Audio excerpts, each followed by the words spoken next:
Hello everyone, I'm Kylie Voigt, and today I'm going to be telling you about a new method recently discovered to find black holes in binary star systems.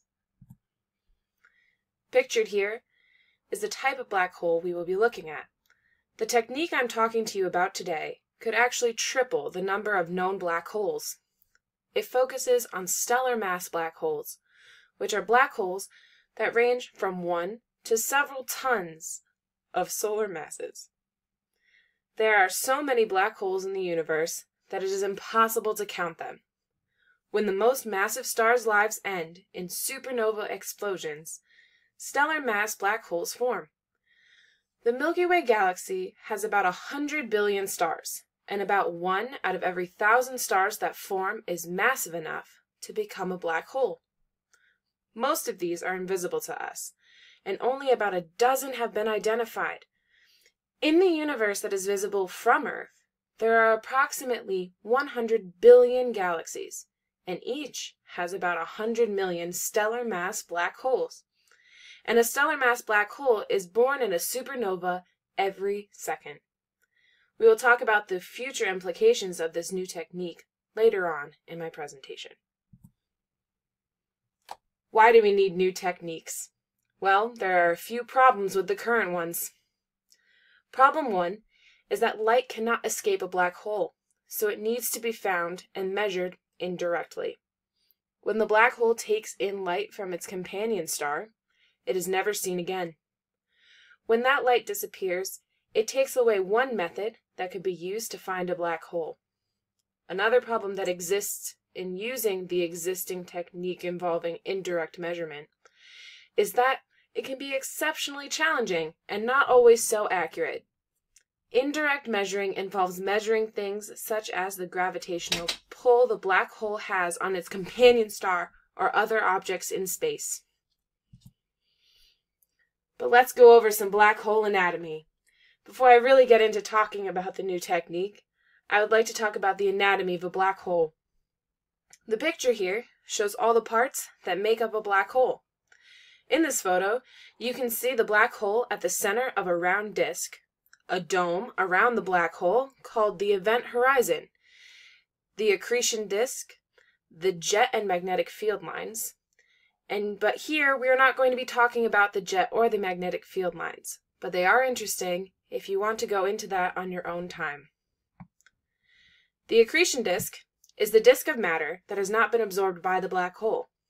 In the center of the accretion disk is the event horizon, where nothing, not even light, can escape. The black hole, as we learned in our textbooks, will expel X-ray radiation, which is something essential in one of the current techniques of finding black holes. The new technique for finding the black holes includes specifically the accretion disk. Accretion disks form because the black hole is collecting matter from the companion star. Think of it kind of like a record player. When you put the record on and put the needle on the outside of the record, after so much time, the needle is at the center and the music stops. This is what happens with the black hole. When the matter reaches the center from the outside of the disk, it disappears. Another imperative part of the black hole that is not shown in this picture is the companion star. A companion star is located relatively close to the black hole, so that the black hole is able to feed off of and take in matter. The accretion disk is formed from this matter, as I mentioned before. So who created the new method? Researchers at the Institution of Astrophysics, or the IAC, announced this technique in late September of this year.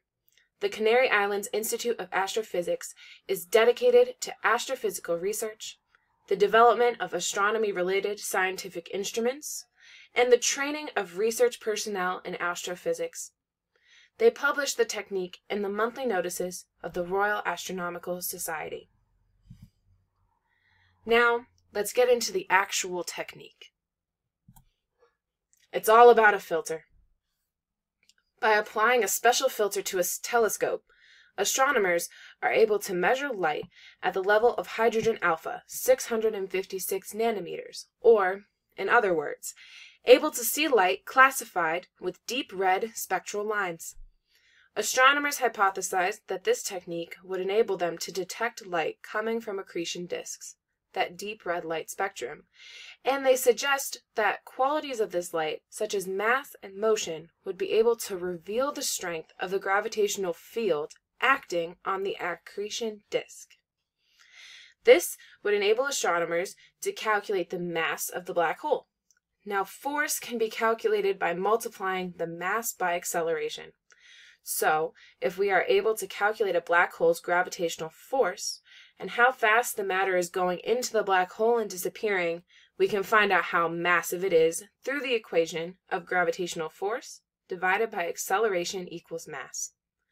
This would also enable astronomers to find inactive black holes, which is something that is not quite possible just now. So what is the proof? Astronomers at the IAC looked at 4 known binary star systems that were found using other, more difficult techniques.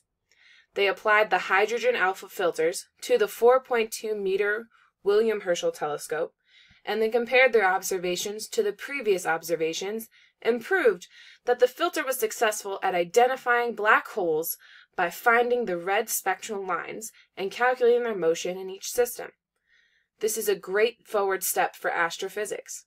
The IAC was able to successfully find a way to find black holes in a way that was so much more simplified than former methods. But why is it better than the other methods? Previously, it was very difficult for astronomers to know the difference between binary star systems including black holes and binary star systems including neutron stars. Now, astronomers can actually tell the difference between these two systems with ease, rather than educated guesswork. So, what's in the future for these filters? In the future, this technique can possibly be used to detect neutron stars and white dwarf stars that take in material from companion stars. This technique may also be used at some point to provide more information about the life cycles of stars and how they live in the galaxy. Are there other implications for this technique? We don't know just yet, but astronomy is an ever-evolving field that is quickly changing. New discoveries are always around the corner, and there's always more to explore. Thank you for listening to my presentation